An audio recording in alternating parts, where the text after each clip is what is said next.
25 years. That's how long this franchise has been living rent-free in our heads. And now, finally, Shrek is back. But here's the thing. Not everyone is celebrating.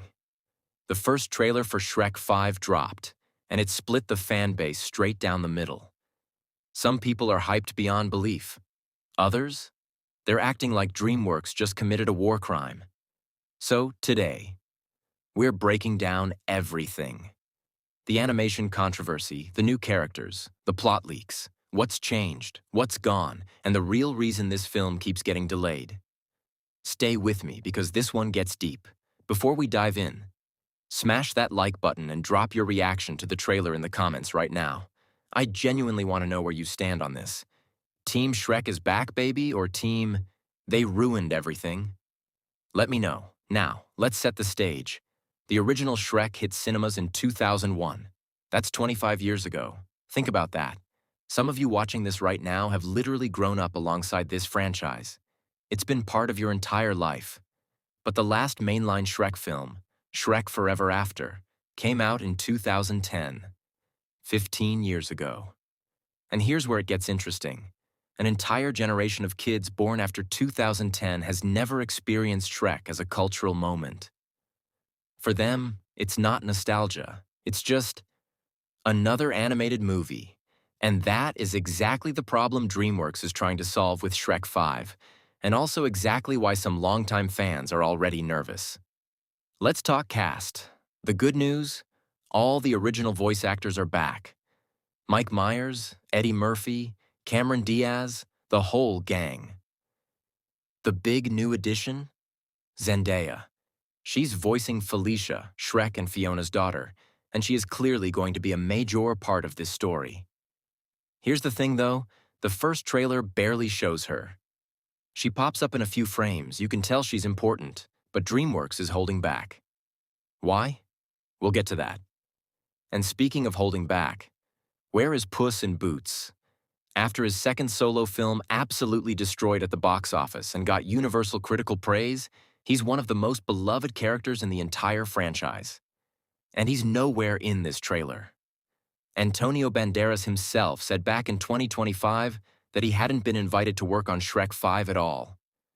Now, a year is a long time in Hollywood. Things change, but don't get your hopes too high. Best case scenario? A cameo. End credits scene. That's probably it. Now let's talk about the elephant in the room. Or should I say, the ogre. The release date situation has been an absolute roller coaster. Originally, Shrek 5 was supposed to hit theaters July 1st this year. Then it got pushed 6 months to December.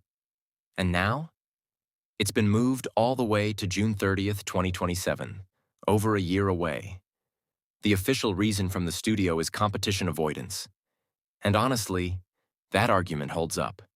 This summer, you've got new Minions, a Moana live action, and several other massive releases. December?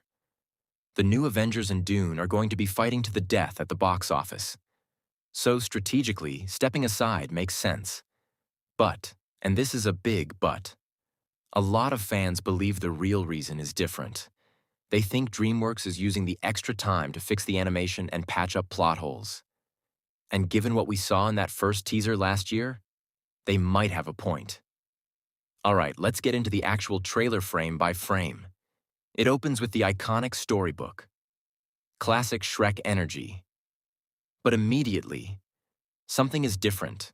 The heroes aren't heading somewhere familiar. They're going to what the film calls the 49th Kingdom. A completely new location. A brand new world. This tells us one thing clearly. Shrek 5 is expanding the universe. It's not just revisiting the swamp and far, far away. This is bigger. Now, what's actually going on in the story? Based on the trailer and insider sources, the plot centers on Felicia.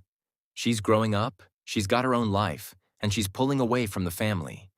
We see her flying on a broomstick with new friends, exploring city life, clearly in her own chapter. Meanwhile, Shrek and Fiona, classic worried parents, go after her because they're scared for her safety.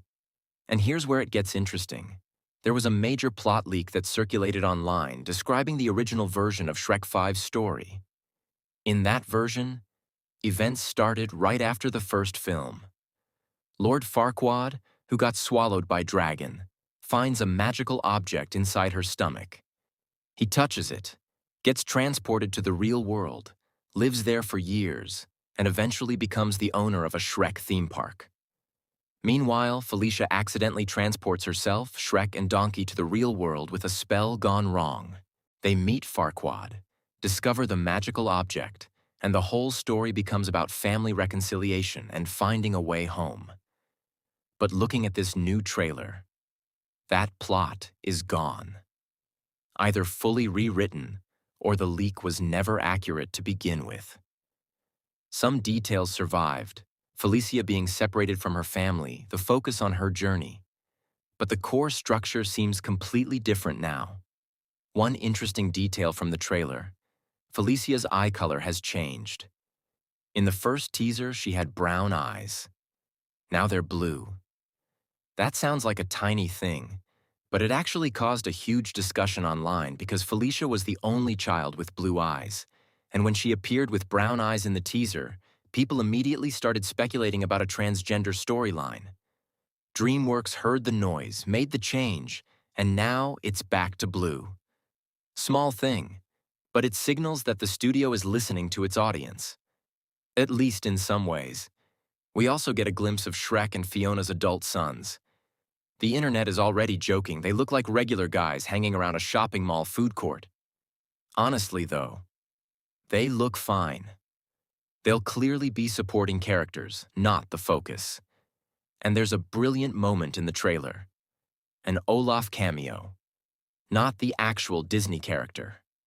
A Shrek universe version of him, standing in an alley asking if anyone's interested in snowmen. That's peak Shrek humor. That's the franchise poking fun at its competitors, which is exactly what made the original film so special.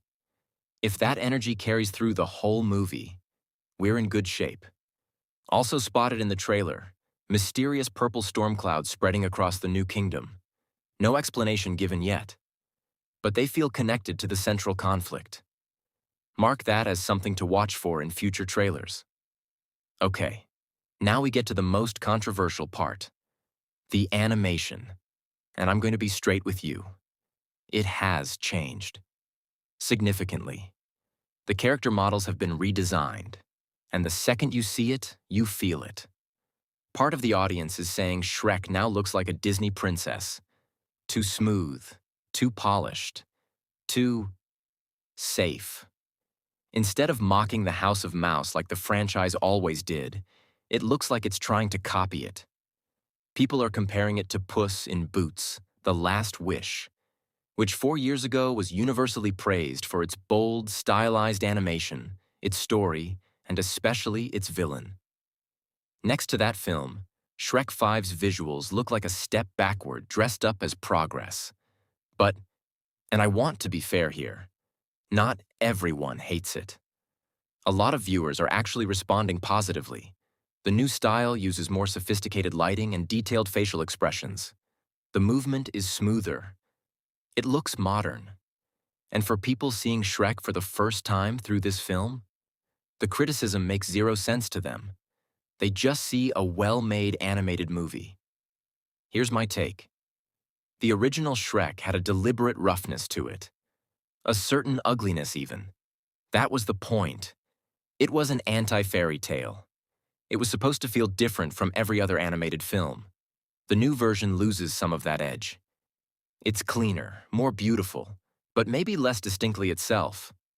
Ultimately, though, animation alone doesn't make or break a Shrek film. What made these movies iconic was the humor, the heart, and the characters. If Shrek 5 delivers on those things, the visual changes become secondary. And honestly, we can live with a prettier Shrek if the story's actually good. There are two massive unknowns heading into this film. First, the villain.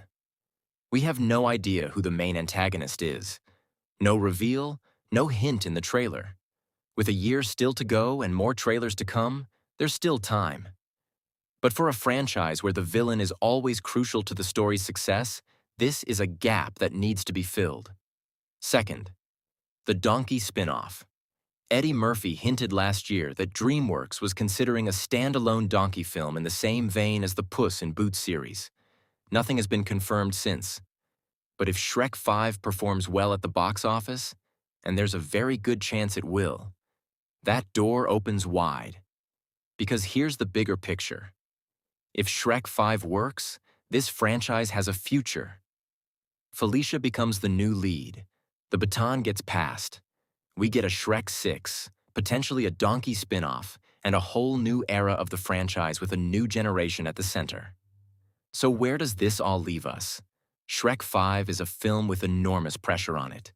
It has to satisfy fans who've been waiting 15 years.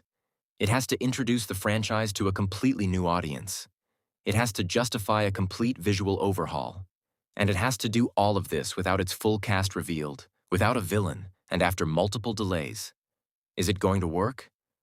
Honestly, probably yes, at least at the box office. Nostalgia alone will pack theaters.